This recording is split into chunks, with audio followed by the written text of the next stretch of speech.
اصلاح اور دعوت کا مزاج ایک ایسا دل کے اندر محبت کا، امید کا چراغ روشن کرتا ہے کہ بظاہر بڑے بڑے گناہوں میں پھنسا ہوا کوئی عزیز نوجوان لڑکا یا لڑکی، اس پر بھی کبھی بھی حقارت کی اور مایوسی کی نظر نہیں پڑتی، کبھی نہیں پڑتی۔ اور یہ بہت سیکھنے کی چیز ہوتی ہے بھائی۔ اور جب تک کسی داعی کی صحبت میں رہ کر سفر اور حضر میں 10 سال یہ محبت بھری نظر انسان نہیں سیکھ پاتا، تب تک چاہے اس کے بیانوں کی شہرت پوری دنیا میں ہو جائے، اس کی ذات سے کسی کی زندگی بدلتی نہیں۔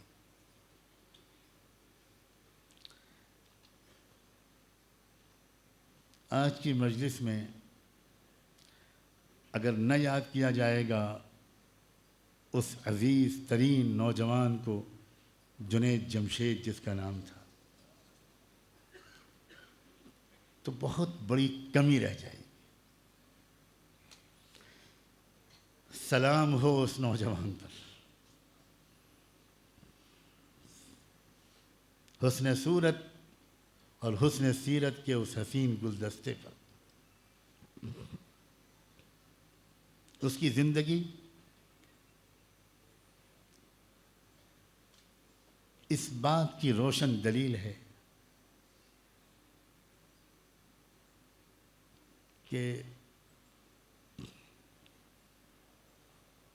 بظاہر کوئی شخص چاہے جتنے خراب ماحول میں پھنسا ہوا ہو،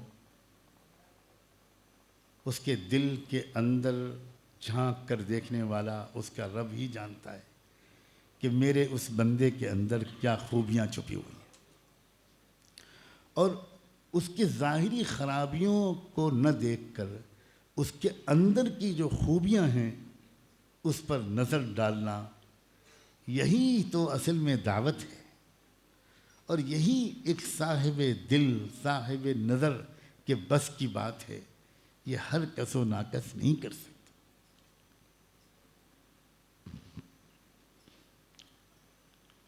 اللہ لمبی عمر نصیب فرمائے، فیض عام کرے میرے محترم حضرت مولانا طارق جمیل صاحب، اللہ تعالیٰ ان کو لمبی عمر دے اور پورے عالم میں کروڑوں نوجوان ان کے ذریعے سے تائب ہوں۔ انہوں نے تربیت پائی تھی ایک عظیم داعی کی گود میں، ایک داعی جو واقعی داعی تھا،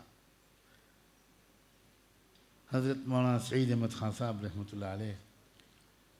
ان کی بڑی خاص الخاص نظر تھی ان پر، اور یہ اسی کا کرشمہ ہے۔ سمندر کے ایک ساحل پر غالباً جہاں تک مجھے معلوم ہے، حضرت مولانا طارق جمیل صاحب بیٹھے ہوئے تھے یا کسی اور جگہ پر، اور سامنے ایک ٹی وی چل رہا تھا۔ مولانا کی نظر پڑی اس ٹی وی پر، اسکرین پر، تو دیکھا کہ ایک انتہائی خوبصورت نوجوان اسی مغربی لباس میں ڈوبا ہوا اور ڈانس کر رہا ہے یا میوزک بجا رہا، اور کئی لڑکیاں، 10-12 لڑکیاں اس کے ساتھ ڈانس کر رہی۔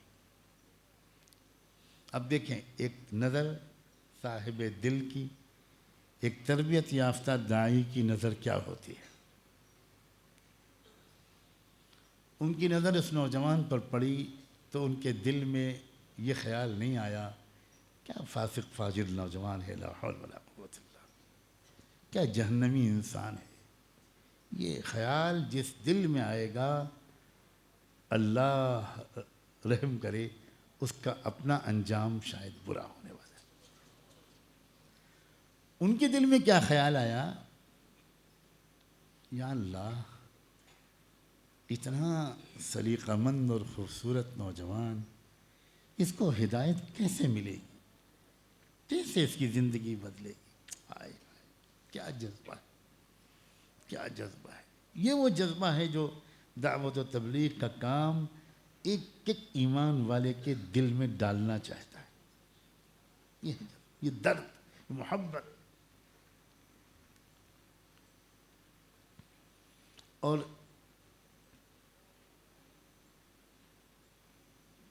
تصوف کی زبان بولی جاتی تو کہا جاتا کہ حضرت مولانا طارق جمیل صاحب کی توجہ نے اس کو کھینچ لیا، لیکن تبلیغ کی زبان نبوت کی زبان سے زیادہ قریب ہے۔ وہاں یہ زبان نہیں بولی جاتی، اس لیے کہ کسی شخصیت کی طرف ہدایت کو موڑ دینا یہ خلاف احتیاط ہے۔ ہدایت دینے والا اللہ ہے۔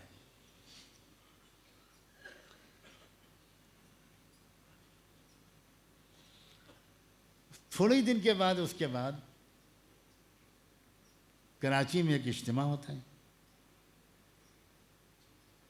اجتماع میں ایک الگ خیمہ لگایا جاتا ہے مولانا طارق جمیل صاحب کے لیے، ان کے، وہ اپنے خیمے میں تشریف رکھتے ہیں۔ ایک صاحب آتے ہیں خیمے میں، کہتے ہیں کہ ایک نوجوان آیا ہے، آپ سے ملنا چاہتا۔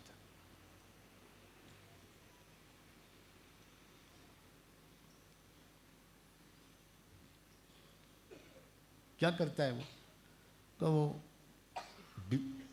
شو بزنس کرتا ہے، بہت بڑا آرٹسٹ ہے، کلاکار ہے، گلوکار ہے، میوزیشین ہے، لاکھوں نوجوان اس کی پرستش کرتے۔ کیا نام ہے اس کا؟ تو بتاتے ہیں وہ کہ جنید جمشید۔ مولانا کہتے ہیں کہ ٹھیک ہے بلاؤ اس کو۔ وہ اندر آیا، اب دیکھتے ہی مولانا کو یاد آیا یہی وہ نوجوان ہے جس کو ناشتہ ہوا میں نے ٹی وی پر دیکھا تھا۔ کہو بھائی کیا بات ہے، کیوں آئے؟ اس نے کہا مولانا میں لاکھوں دلوں پر راج کرتا ہوں اور کروڑوں روپے کماتا ہوں۔ دنیا کے کون سا ملک ہے جہاں میرے چاہنے والے موجود نہیں ہیں، مگر مولانا میرے دل میں سکون نہیں، میں سکون سے محروم، کیا کروں میں؟ کسی سے میں نے کہا تو اس نے کہا کہ آپ کے پاس۔ کیا جواب دیا مولانا طارق جمیل نے؟ مولانا نے کہا تمہارے جس گھٹنے میں درد ہے اس میں تم مرہم نہیں لگا رہے ہو، جس گھٹنے میں درد نہیں ہے اس پہ مرہم لگا رہے ہو۔ اس نے کہا میں سمجھا نہیں۔ کہا پیارے، انسان ایک جسم اور ایک روح، دو چیزوں سے بنا ہے۔ تم جتنی نعمتیں اکٹھا کر رہے ہو یہ جسم والی ہے، لیکن روح کو تو تم نے بھوکا مار دیا، روح کو تو غذا مل ہی نہیں رہی، روح کو سکون نہیں مل رہا، تو تم کو روحانی خوشی سکون نہیں مل سکتا، چاہے تم اربوں کھربوں ڈالر کما لو۔ اچھا تو کیسے ملے گا وہ روحانی سکون؟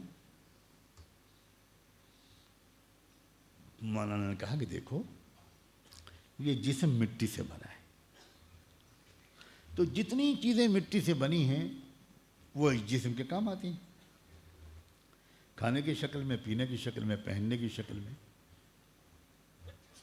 لیکن یہ روح مٹی سے نہیں بنی، یہ آسمان سے آئی۔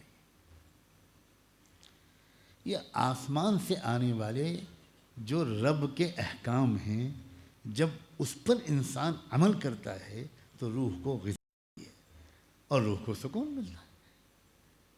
تم ایک فیصلہ کر لو کہ تم اپنے جسم کی غذا کے ساتھ ساتھ اپنی روح کی غذا کا بھی سامان کرو۔ اچھا ٹھیک ہے مولانا، کیا کرنا ہوگا؟ مولانا نے کہا کہ تم ہمارے ساتھ چلو، ہم سے دوستی کر لو، ہمارے پاس رہو، اللہ کے راستے میں نکلو۔ پھر میں ایک بار رشک کے ساتھ سلام بھیجتا ہوں اس نوجوان پر کہ اس نے نہ صرف یہ کہ قدم بڑھایا، بڑھاتا چلا گیا، کیسی زندگی بدلی، کیسی توبہ کی، کیسا اس نے وہ کاروبار چھوڑا اور وہ سارا بزنس بند کیا، اور پھر اس پر اللہ کے راستے میں نکلتا رہا۔ شاندار ایئر کنڈیشن کمروں میں سونے والا انسان دیہاتوں کی، گاؤں کی مسجدوں کی چٹائیوں پر جب اس نے سونا شروع کیا ہوگا تو کیا رب کریم کو پیار نہیں آیا ہو؟ پھر یہاں تک اس کے حالات سے واقف لوگوں کا بتانا ہے کہ اس کے گھر میں 100 روپے بھی نہیں ہوتے تھے، ایسا وقت بھی آیا کہ کھانا پکنے کے لیے پیسے نہیں تھے۔ لیکن حضرت مولانا سعید احمد خان صاحب رحمۃ اللہ علیہ جن کی بڑی خاص نظر اس نوجوان پر پڑ گئی تھی، انہوں نے اس سے کہا تھا جنید قدم بڑھا لیا ہے، پیچھے مت ہٹنا، جمے رہنا۔ اور یہ عجیب جملہ کہا، آج کل 1 سال سے زیادہ اللہ کسی کا امتحان نہیں لیتے۔ اگر 1 سال تک تم حرام کمائی سے بچے رہو گے، 1 سال کا امتحان آج کل اللہ سے زیادہ نہیں لیتے، پھر انشاءاللہ تمہاری دنیاوی پریشانیاں بھی دور ہو جائیں۔ پھر کیا ہوا؟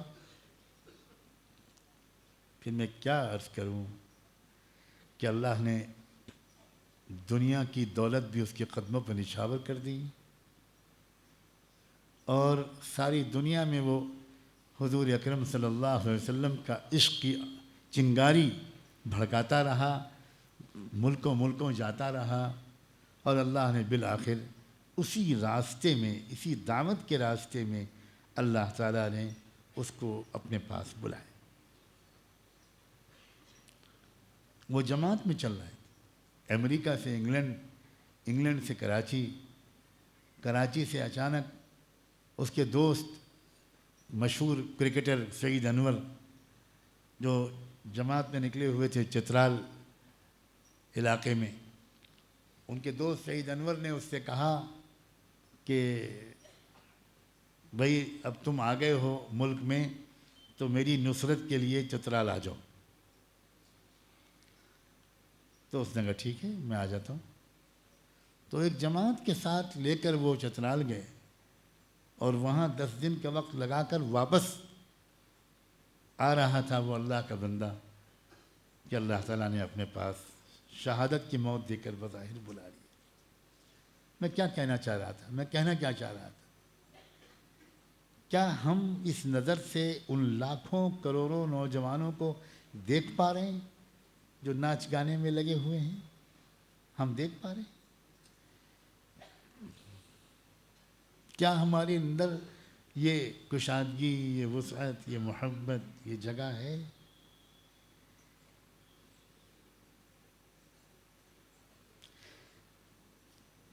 کہیں اللہ کے ہاں یہ سامنے نہ آئے بات کہ اپنے لاکھوں عزیز نوجوان جو ہمارے جگر کے ٹکڑے ہیں، ہماری امت کا مستقبل ہے، ہماری قوم کی آبرو ہیں، وہ عزیز لڑکے اور لڑکیاں جو کالجز میں، یونیورسٹیز میں پڑھتے ہیں، اسٹیڈیمز میں کھیلتے ہیں، میوزک اور بیوٹی شو میں حصہ لیتے ہیں، یہ کرتے ہیں اور وہ کرتے ہیں، یہاں تک کہ فلم انڈسٹری میں کام کرتے ہیں، کہیں ایسا نہ ہو کہ ان کی ہدایت کا راستہ روکنے والے ہم مجرم قرار پائیں۔ ایک آنسو ہم نے ان کے لیے نہیں بہایا، ایک بار محبت سے ان کو یاد نہیں کیا۔ جب ان کا تذکرہ آیا تو ہم نے لاہور پڑھا، ہم نے حقارت کی جملے کہے، یہ ثابت کرنے کے لیے کہ ہم بہت تقوی والے ہیں، ہم بہت پاک دامن ہیں، اللہ جانتا ہے کہ ہم کتنے پانی میں ہیں۔ ابلیس اللہ کی رحمت سے ہمیشہ کے لیے محروم جو ہوا، وہ زنا کی وجہ سے نہیں ہوا، ناچ گانے کی وجہ سے نہیں ہوا، شراب پینے کی وجہ سے بھی نہیں ہوا، وہ عبادت کے گھمنڈ کی وجہ سے ہوا۔